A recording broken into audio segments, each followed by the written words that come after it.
ಲಂಚಕ್ಕೆ ಬೇಡಿಕೆ ಇಟ್ಟ ಅಧಿಕಾರಿಗಳಿಗೆ ಲಂಚದ ಹಣ ನೀಡದಿದ್ದಕ್ಕೆ FAQ ಗುಣಮಟ್ಟದ ಕೊಬ್ಬರಿಯನ್ನು ಖರೀದಿಸದೆ ರಿಜೆಕ್ಟ್ ಮಾಡಿದ್ದಾರೆಂಬ ಗಂಭೀರ ಆರೋಪ ತುಮಕೂರು ಜಿಲ್ಲೆಯ ತಿಪಟೂರಿನ MSP ಕೇಂದ್ರದಲ್ಲಿ ಕೇಳಿ ಬಂದಿದೆ.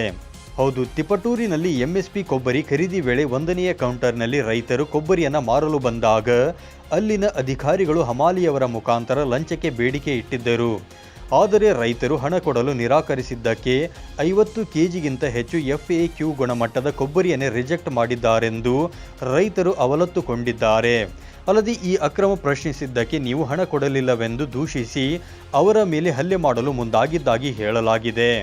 ಇನ್ನು ಘಟನೆಯನ್ನು ಹಿರಿಯ ಅಧಿಕಾರಿಗಳ ಗಮನಕ್ಕೆ ತಂದರೆ ಅಲ್ಲಿ ಲಂಚಕ್ಕೆ ಬೇಡಿಕೆ ಇಟ್ಟವರು ಯೂ-ಟರ್ನ್ ಹೊಡೆದಿದ್ದು ನಾವು ಹಣ ಕೇಳಿಲ್ಲವೆಂದು ಪ್ರಮಾಣ ಮಾಡುತ್ತೇವೆಂದಿದ್ದಾರೆ. ಆದಾಗ್ಯೂ ದರ್ಪದ ಅಧಿಕಾರಿಗಳು ರೈತರ ಕೊಬ್ಬರಿ ಖರೀದಿ ನಿಲ್ಲಿಸಿ ಅವ್ಯವಸ್ಥೆ ಮಾಡಿ ರೈತರುಗಳಿಗೆ ಅನಾನುಕೂಲ ಮಾಡಿದ್ದಾರೆ. 3 ದಿವಸ ಪೇಮೆಂಟ್ ಕೊಡಬೇಕು. ಖರೀದಿ ಅಧಿಕಾರಿ ಯಾರು ನಿಮಗೆ ಹೇಳಿದ್ದು? ಕೊಡ್ಬೇಕಂತ ಎಲ್ಲಿದೆ ಆರ್ಡರ್ ಕೊಡಿ. ಕೊಟ್ರೆ ನೀನು ಇವಾಗ ಪೇಮೆಂಟ್ ಕೊಡ್ತೀಯಾ? ಕೊಡ್ತೀಯ ನೀನೀಗ? ಕೊಡ್ತೀವಿ ಅಂತ ಎಲ್ಲಿದೆ? ಇದ್ರೆ ಕೊಡ್ತೀಯಾ? ಆಗ ಬನ್ರಿ, ಆಮೇಲೆ ನೋಡೋಣ.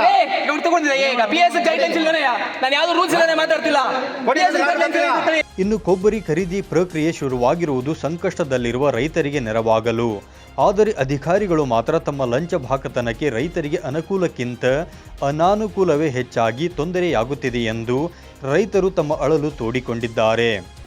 ಹರೀಶ್ ಅನ್ನೋ ಒಬ್ಬ ರೈತ ಕೊಬ್ಬರಿ ತಗೊಂಡಾಗ ಲಂಚ ಕೇಳಿದ್ರು ಅಂಥೇಳಿ ಅಧಿಕಾರಿಗಳನ್ನ ಪ್ರಶ್ನೆ ಮಾಡ್ತಾರೆ. ಪ್ರಶ್ನೆ ಮಾಡಿದ್ದಕ್ಕೆ ಗಣೇಶ್ ಅನ್ನೋ ಅಧಿಕಾರಿ ಹಮಾಲ್ದ್ರ ಮುಖಾಂತರ ಲಂಚ ವಸೂಲು ಮಾಡ್ತಿರ್ತಾರೆ. ಆ ಹಮಾಲ್ದ್ರ ಮುಖಾಂತರ ವಸೂಲು ಮಾಡ್ತಿರೋ ಲಂಚದಲ್ಲಿ ನಿಮಗೆ ಶೇರ್ ಬರಲ್ವ ಅಂತ ರೈತ ಕೇಳ್ತಾನೆ. ನಾನು ಬರಲ್ಲ ಅಂತ ಆಣೆ ಮಾಡ್ತೀನಿ, ನೇಣು ಹಾಕೋತೀಯ ಅಂತೇಳಿ ಪ್ರಶ್ನೆ ಮಾಡ್ತಾನೆ ಗಣೇಶನ ಅಧಿಕಾರಿ. ಇಲ್ಲಿ ತೆಂಗು ಬೆಳೆಗಾರ ಸಂಕಷ್ಟದಲ್ಲಿರೋದ್ರಿಂದ ಸರ್ಕಾರ MSPನ ಓಪನ್ ಮಾಡಿರೋದು.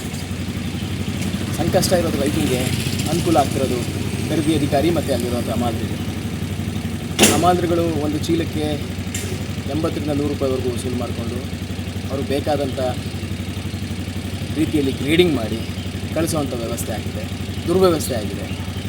ಯಾರು ದುಡ್ಡು ಕೊಡೋಲ್ಲ, ನಾನು ಪ್ರಾಮಾಣಿಕವಾಗಿ ಕೊಬ್ಬರಿ ಕೊಡ್ತೀನಿ ಅನ್ನೋರಿಗೆ FAQ ಕೊಟ್ಟಾರ ಕೊಬ್ಬರಿ ತೊಗೊಳ್ದಲ್ಲೇ ದೌರ್ಜನ್ಯ ಆಗ್ತಿದೆ.